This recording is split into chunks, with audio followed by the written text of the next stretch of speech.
Ahlan wa sahlan wa marhaban mpenzi mtazamaji, assalamu alaikum wa rahmatullahi wa barakatuh.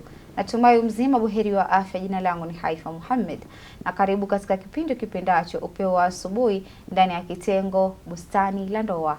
Mpenzi mtazamaji, ni furaha na bashasha kuwa naye tena dada yetu kipenzi chetu ambaye si mwingine ni Intifadha Bashir, ambaye anazidi kutuelimisha zaidi kuhusiana na masuala mengi kuhusiana na ndoa. Na katika awamu ya leo mpenzi mtazamaji, tutaweza kuangalia ni mitandao ya kijamii. Mitandao ya kijamii sasa hivi imezidi. Tunataka kuangalia athari ya mitandao ya kijamii katika ndoa zetu. Athari ya mitandao ya kijamii katika ndoa yako mpenzi mtazamaji. Je, inakuathiri vipi? Ama labda circle yako unafanya nini katika mitandao ya jamii ambayo labda inaweza kumkirihisha mwenzi wako, ama ni vipi tutaweza kusuluhisha hili swala? Kwa sababu ukiangalia ndoa nyingi sasa hivi zimekuwa za mitandao. Sio za faragha kama vile nyumbani kunavyokuwa mtu hajui kinachoendelea, bali siku hizi tunaweka maisha yetu mengi katika mitandao ya kijamii, na tukirudi kwake tuweza kufahamu mengi na mengi zaidi. Assalamu alaikum wa rahmatullahi wa barakatuh. Thank you for how you introduced me. It feels so nice. It really feels amazing. Thank you so much for that. Inani boost morale yangu whenever you do that, and thank you for having me again. Bismillahirrahmanirrahim. So leo tuna tackle social media and how it affects relationships. And it's not only marriages but relationships in general. Kwanza, I would love to applaud the existence of social media, because honestly social media has been amazing. It's a tool that imeleta mambo mengi ambayo ni mazuri. Because kama hainge kwa social media kwanza tungekuwa hapa. You know, the fact that Mahditv is there, it's because of social media. It is a social tool, alhamdulillah, na tunafaidika nayo sana. Information has been readily available because of social media. We get to meet people because of social media. Our businesses are growing because of social media. You know, learning from different people. Social media has been amazing. And just like the way it has its positives, of course it also has its negatives. All right, hakuna kila kitu lazima iwe na two sides. All right, so leo tutaangalia effects za social media katika relationships zetu. Alright, na hapa nitachanganya both the positives and the negatives. Ya kwanza ni it has an enhanced communication, whereby imekuwa easier and quicker to communicate with people. So kwa mpenzi wako akiwa mbali na wewe, sio kama kitambo we have to tuandike barua, kitambo imfikie mama sijui ni lini, you know. So hizi ni chap chap, I just dropped a text, I call you, naenda hata kwa Facebook na announce whatever I want, so it's easier, alright, and quicker. So that's a plus.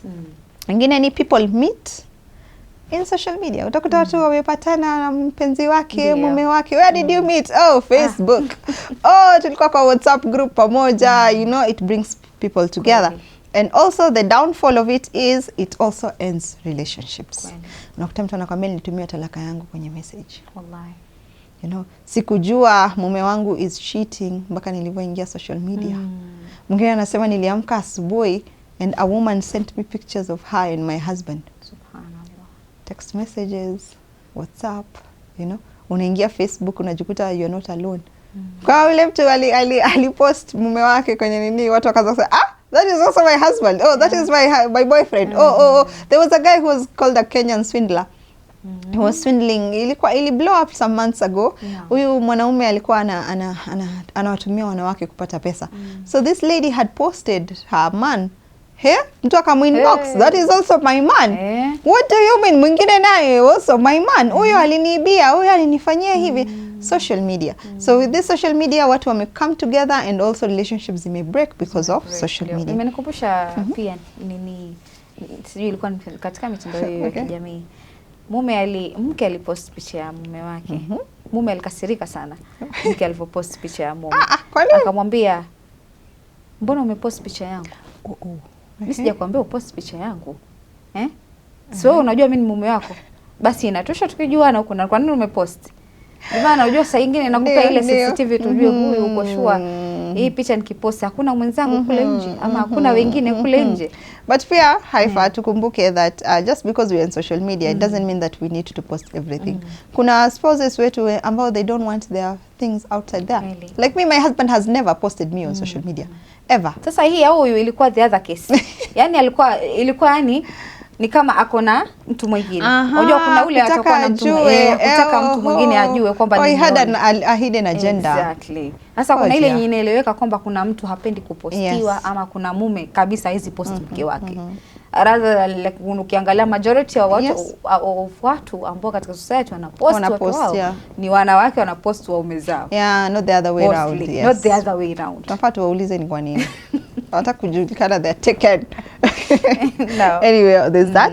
And then social media inaleta jealousy and insecurities within partners. Unakuta insecurities, kwa mfano mume amepost picha yake. Then kuna watu hapo wana send love emojis, you know, ama mke amepost and then wanaume wako hapo wanamsifia.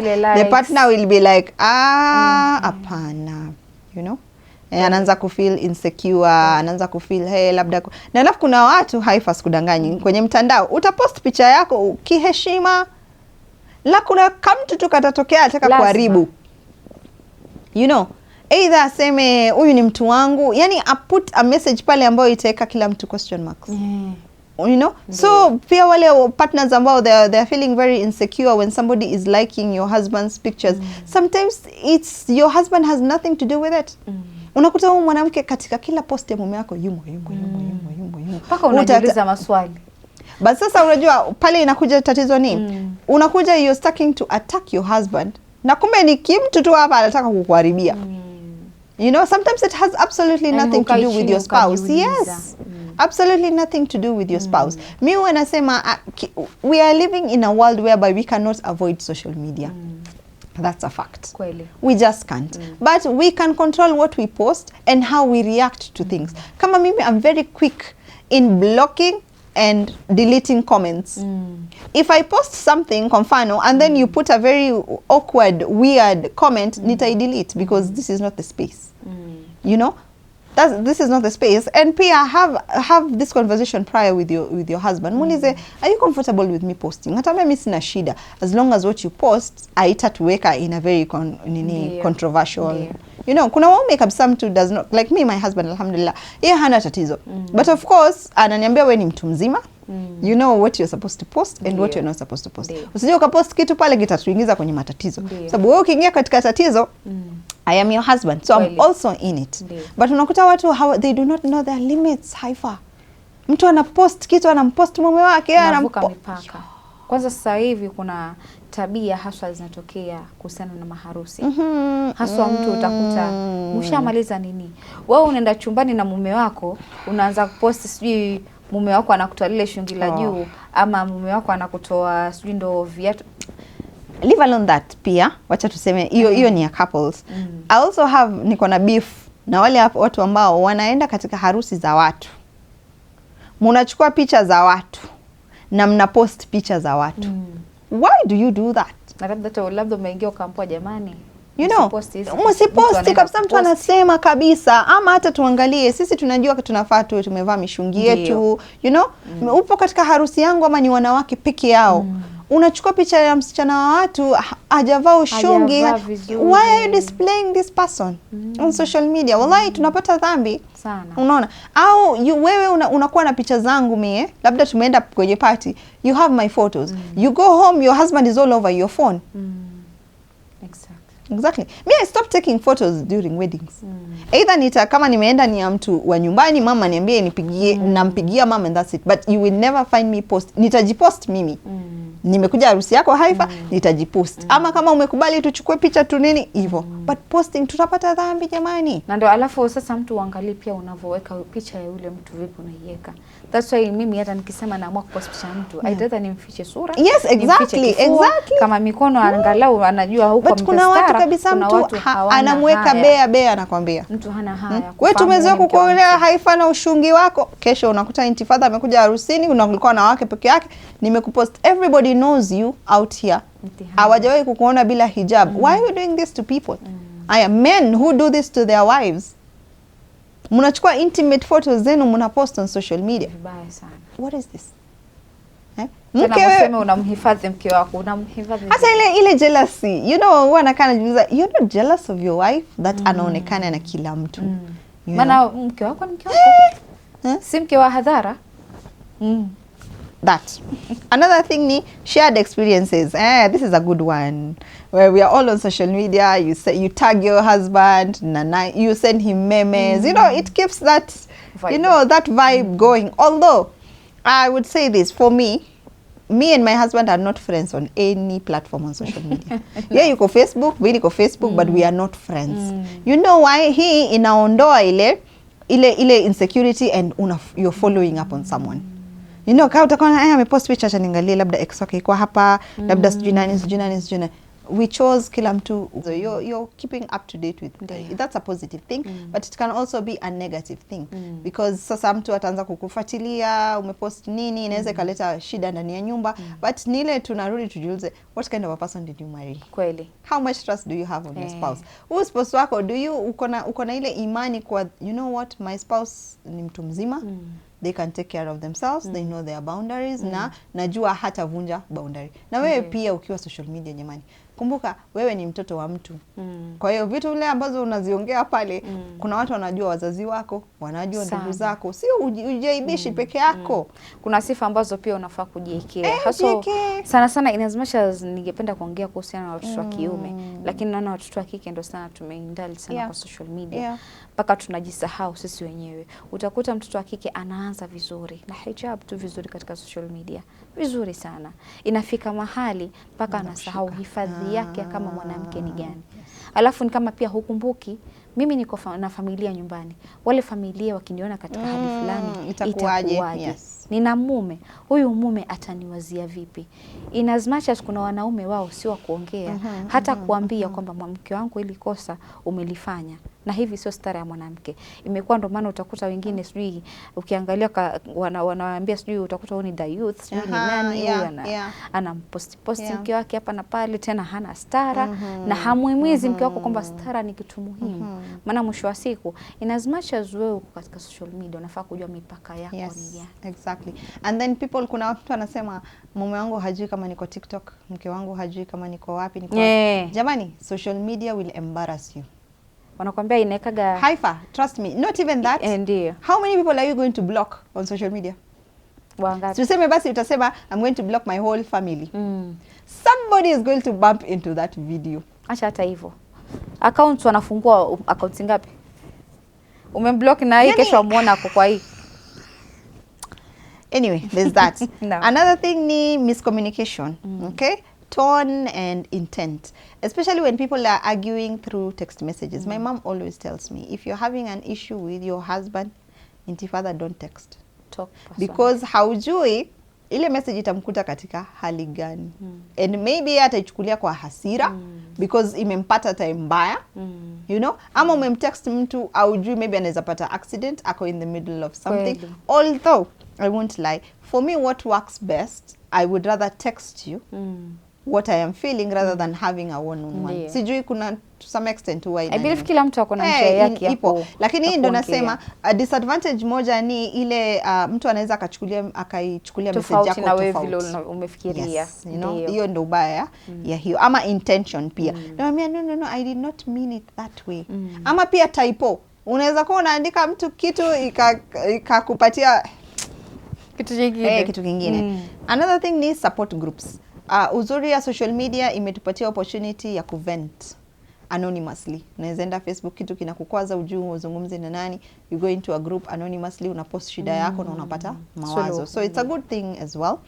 Na kingine maybe before we go for a break, a distraction from real life. Yes. Kuna watu they live for content. Haifa.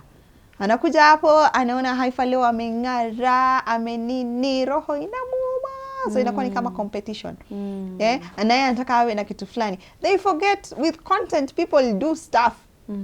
You know, na mtu anaenda labda in a hotel, they book themselves there and maybe it's an advert they are doing. Unaanza kuona, unaanza kumroga mtu. Kuna rafiki yangu mmoja alikuwa anasema, mimi nafanya content creation, naona watu wetu wakiniroga.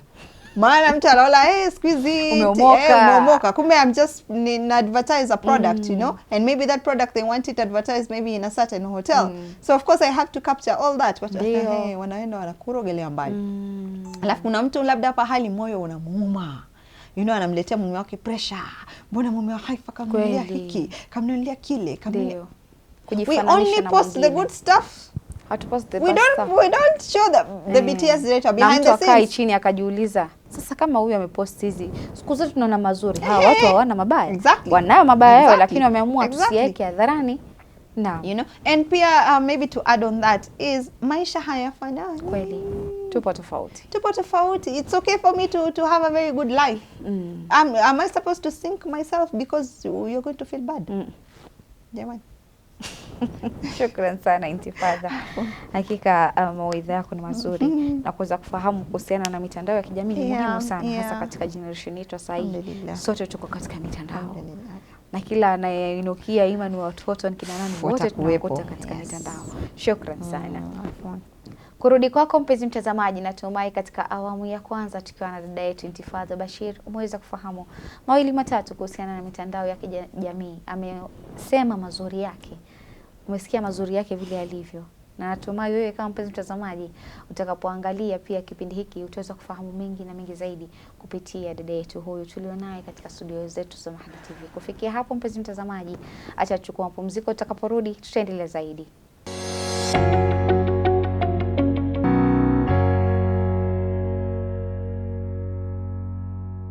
Assalamu alaikum warahmatullahi wabarakatuh. Mpenzi mtazamaji, karibu tena katika awamu ya pili ya kipindi kipendacho Upeo wa Asubuhi ndani ya kitengo Bustani La Ndoa. Mpenzi mtazamaji, kama tulivyokuarifu katika awamu ya kwanza, dada yetu Intifadha ameweza kutuelezea mengi na mengi zaidi kuhusiana na mitandao ya kijamii. Faida zake ni nini ametuelezea. Pia ndani yake akataja pia hizo faida, kati ya hizo faida pia kuna cons zake ambazo huwa zinatokea. Na tukirudi kwake tutaweza kufahamu mengi na mengi zaidi. Na haya, bismillah, tuendelee.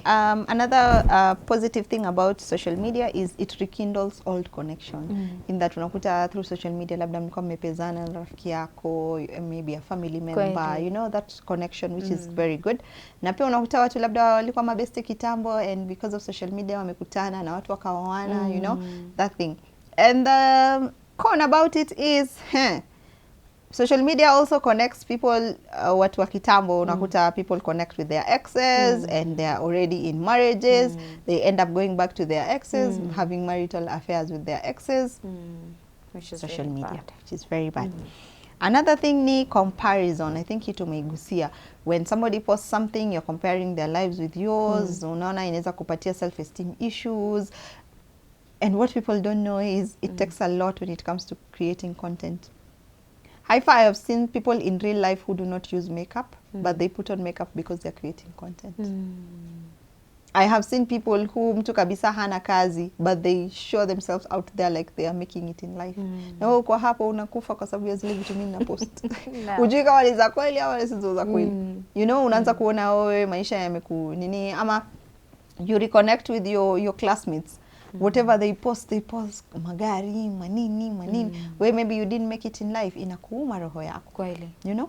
We are not on the same path your life. Now most of the things that people post out there ni fake stuff. They just want to look big. They want to, you know, it's like, you know, it's not, nyingine ni privacy issues. When it comes to privacy, ndivyo tunasema, social media kwanza it never forgets. Something you did miaka huko, it can pop out at any time, you know. Haya, unaweza ukawa na vitu vyako kwenye simu sometimes hata haujui Mungu wangu, kumbe vitu vimejiposti. You know, it happens. Ukujua labda you took a video of something, you didn't know, you were absent-minded, it has ended up on TikTok. People wanajikuta mtu yuko bafu, kumoleka simu hapo, unajikuta uko live on Facebook. We've seen these things, you know. Ama simu yako labda imeibiwa.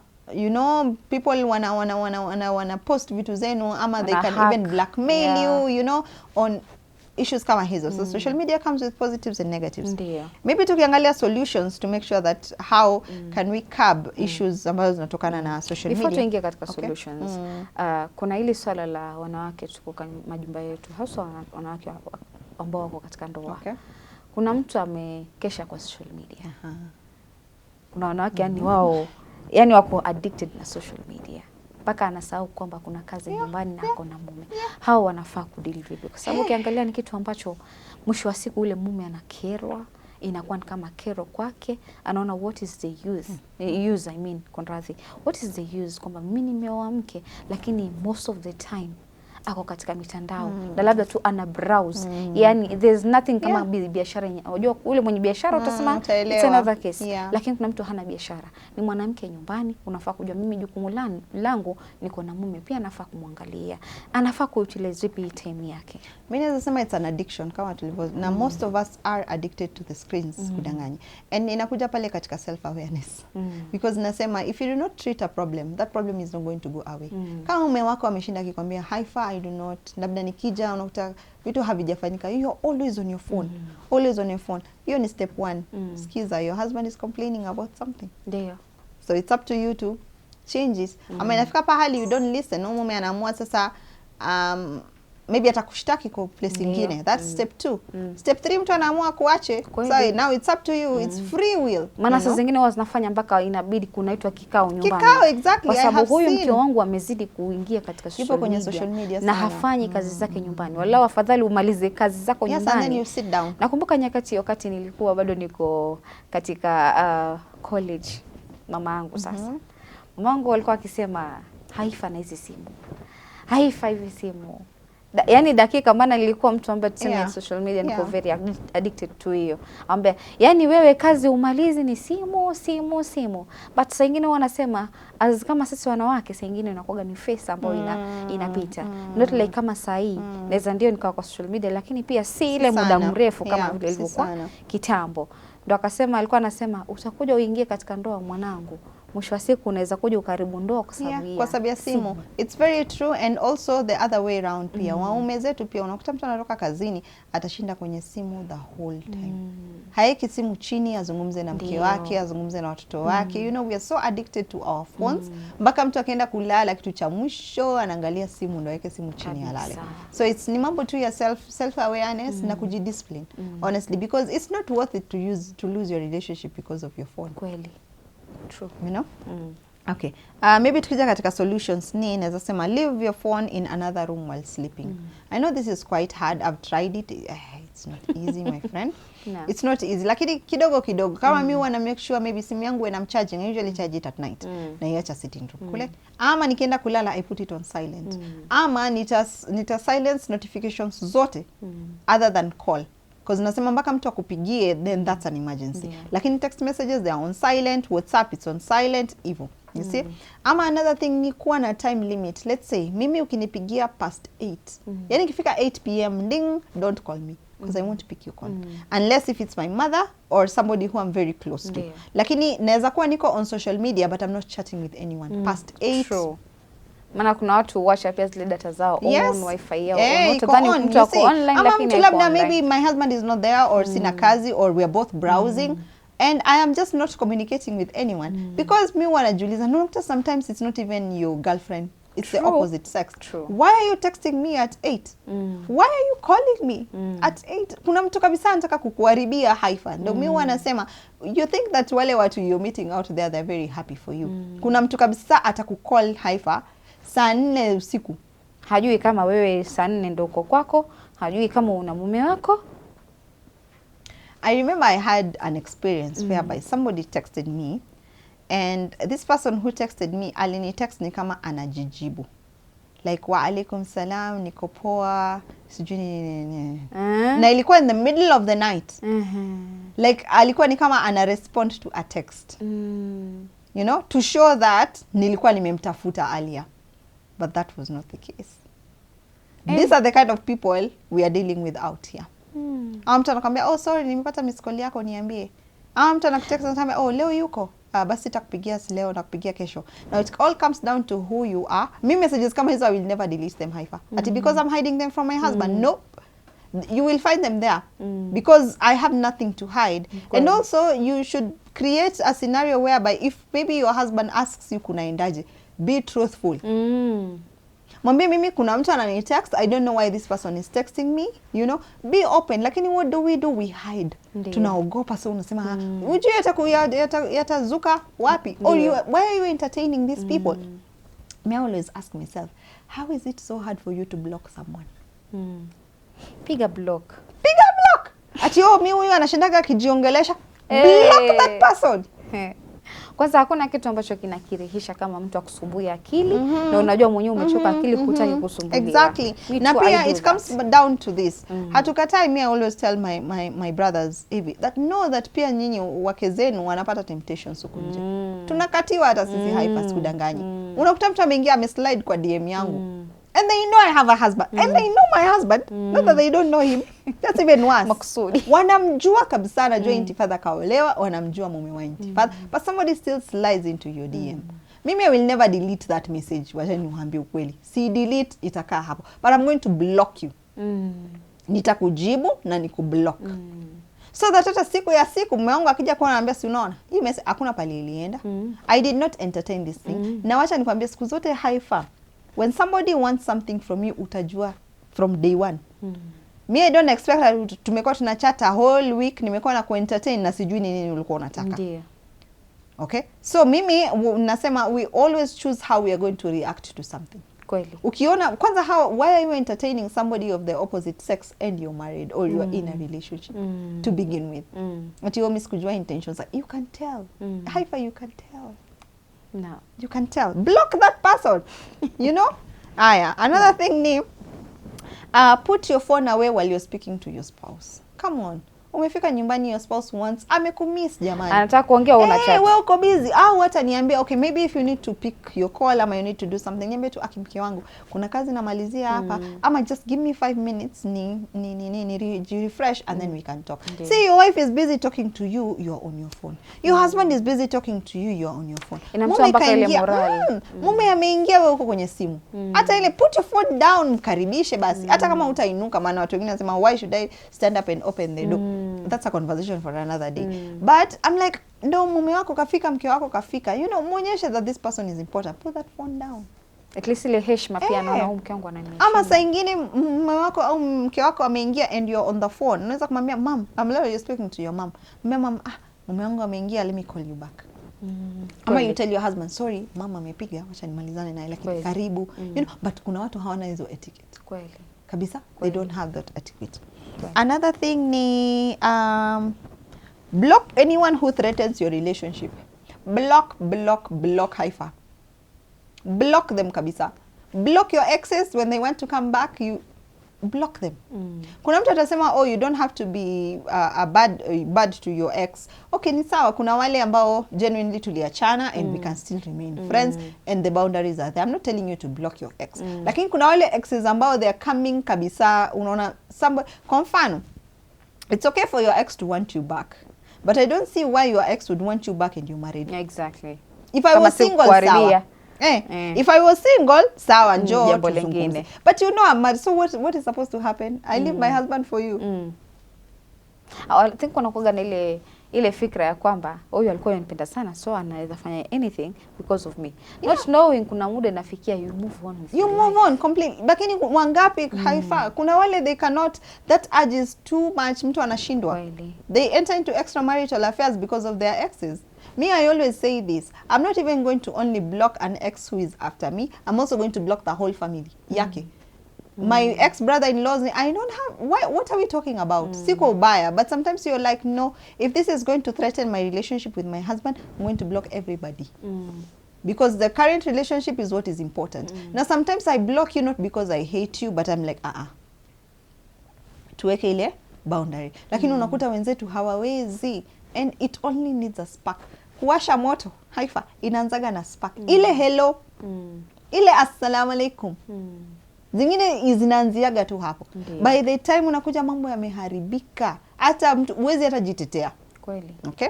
Haya, another thing ni don't post your marriage. Oh my goodness. Okay, hii iko mara mbili. Inategemea with the kind of content you put out there. Because let's say right now when we are having these conversations, I'm talking from a place of experience. Takwambia mimi na mume wangu, maybe we do 1, 2, 3. It all depends on the kind of content you put out there. Na kuna watu sikudanganyi kabisa, they put very genuine content out there. Like there is this marriage counselor I love following. His name is Shamsuddin Giwa. He's a Nigerian. He usually make content with his wife. And I am mashallah. Good content. So it also depends on what you put out there. And also have limits, manzi. Have limits. Wengine hata mume hajui kama anapostiwa kumbe yuko huko. Maskini. You know, they don't, they're not even aware. Unaware. Mengine ni don't pick calls past a time at night. Kama nilivyosema, have a limit. Hata kama ni kazini, why are they calling you at every time? Unless kama where you are a doctor who call emergency department, you know. Maybe, and also talk to your wife about these things. Mwambie, manze leo labda kuna order zinaletwa usiku, so I'll be receiving a lot of calls. Ama maybe unapigiwa sana, mwambie mkeo, ni kazi, usimwache na suspense. Kuna mwingine unauliza, mbona leo simu yako, mbona unanifuatilia wewe? Kwa nini sio mtu mzima? So nini. Why? She's insecure. Inaleta ile kutoelewana. Unamtia pia unyonge. And it's a good thing when somebody is jealous. You know, unashangaa mbona hii simu leo ina buzz hivi sana. Na kwanza Haifa, kwani kunaendaje? Mbona unani anakupigia usiku unakuwa simba? It's a good opportunity for you to tell me, Inti, hata wewe unajua uko peke yako mama. Wewe unajua uko peke yako. Angalau mtulize moyo. Lakini wengine they do the opposite, Haifa. No. You know? And maybe ya mwisho, don't give children your phones. I don't know how much I can stress this. Most parents wao wanafanya. Shika baba ucheze game. Anaanza ku-explore simu yote. This week I've had a very unfortunate scenario whereby a parent reached out. Tulikuwa tunazungumza na rafiki yangu. Ananiambia that mtoto wake amekutana na messages za baba yake na mtu fulani kwenye simu. And it's the child who came and told the mother. This boy is 13. Mama, nikwambie kitu. Nimeona 1, 2, 3 kwa simu ya baba. What do you mean? Mama akija kuona, there's a whole relationship somewhere. Me, what hurts me, it's not that even the husband is cheating. What hurts me is the child got to see this. Exactly. That's what hurts me. That yani tumekuwa so reckless to that extent that tunaona anyway. Alafu watoto wa siku hizi Haifa, sisi ni werevu. Vitoto vya siku hizi. Mtoto ana miaka 6 lakini mtu anaingia kwenye messages kabisa, anaenda kusoma messages zako. Anaona simu, yeye ndo akona simu, anaona anti anapiga ama anti Haifa anapiga, anakata simu ndo aendelee kuwatch TikTok. Kids wa siku hizi very weird. Na unfortunately siku hizi kuna applications nyingi. You can even hide those messages basi. Weka kwa vault huko. Ama there's a way you can lock the screen. Kama pia ni kwa WhatsApp nadhani pia unaweza weka lock. Unaweka lock. You can even lock the screen, mtoto abakie tu na application moja. But yani tumewachia watoto wetu simu yani sana to that extent. Privacy, you don't have any privacy anymore. Kids are bumping into stuff on your phones. It's so unfortunate, man. You know, hii social media mimi nakwambia itatupeleka kubaya. Sana. Inatupeleka kubaya. And if people are not keen, relationships are ending kwa mambo madogo. Ambao labda yangeweza kusaidia. Which is optional. Ni boundaries too. Just put boundaries with yourself. Put boundaries with yourself. And nobody, si kila mtu uko nje Haifa anakutakia mama. Kweli. Mimi nakwambia Haifa, shakuta kabisa. Somebody has taken something I've posted and sent it somewhere. Paka najiuliza. I think you saw when there was a day I posted and said, Jamani, my mom is aware of the things I post on social media. Yes. She is aware. My husband is also aware that I'm also. Mtu anaingia na kuuliza mimi mamako kwanza anajua kwa social media. Mume wako yani kufuatilia maisha ya mtu. It's okay, they can do whatever they want, it's fine. But me wanasema jamani, angalieni hata zile vitu watu wanapost nje. Why are you threatened? Kuna watu kabisa genuinely they are threatened when they see women speak. Kweli. That is a self-esteem issue. Wewe uko na issues, usitulete sisi issues. Tunakwambia mume wako angekuwa na wivu na wewe angekubali wewe social media. Mimi wangu hayuko hivyo, alhamdulillah. Alafu pia ukiangalia like the contents ambazo wanazopost. Exactly. That's the thing. Sio kwamba unapost kitu ambacho labda umejiweka hadharani, haujajihifadhi nini na nini. Na ndio mimi wanasema hivi, siku zote tunasema that we want people to speak on our behalf. Exactly. We want women to talk to our fellow women. We are doing exactly that. Na nyinyi ndo wa kwanza mnatuvunja sisi jamani. Shukrani sana Intifadha. Asante sana kwa uwepo wako kuanzia tulipoanza kipindi hadi tumemaliza. Shukrani sana na Allah akujalie neema na khairi. Akubariki zaidi. Naamini inshallah tutakutana tena ili kuweza kuandaa pia mada tofauti za kuweza kufaidisha jamii zaidi. Shukrani sana. Kurudi kwako mpenzi mtazamaji, natumai katika awamu ya pili tukiwa na dada yetu Intifadha Bashir umeweza kufahamu mengi na mengi zaidi, na pia akaweza kutoa wasia Swala zima la mitandao ya jamii ametuambia itatufikisha pabaya. Lazima tuwe na mipaka. Wewe ni mke ambaye labda unafanya content zako, jua ni content zipi unazopost, ama uwe na mipaka na content ambayo unajua hii inafanya, lakini ni kitu ambacho pia simkirihishi pia Mwenyezi Mungu. Maana ndio ni kitu ambacho la huenda kawa masuul kesho. Tumeangalia watu wengi sahihi wanapata hasara, mtu anafariki, unakuja unaambiwa report account ya mtu fulani. Kwa sababu gani? Kwa sababu ya contents ambazo alikuwa akipost ni zipi. Inshallah mpenzi mtazamaji, kufikia hapo sina mengi ya kusema isipokuwa ni kukwambia maasalamu.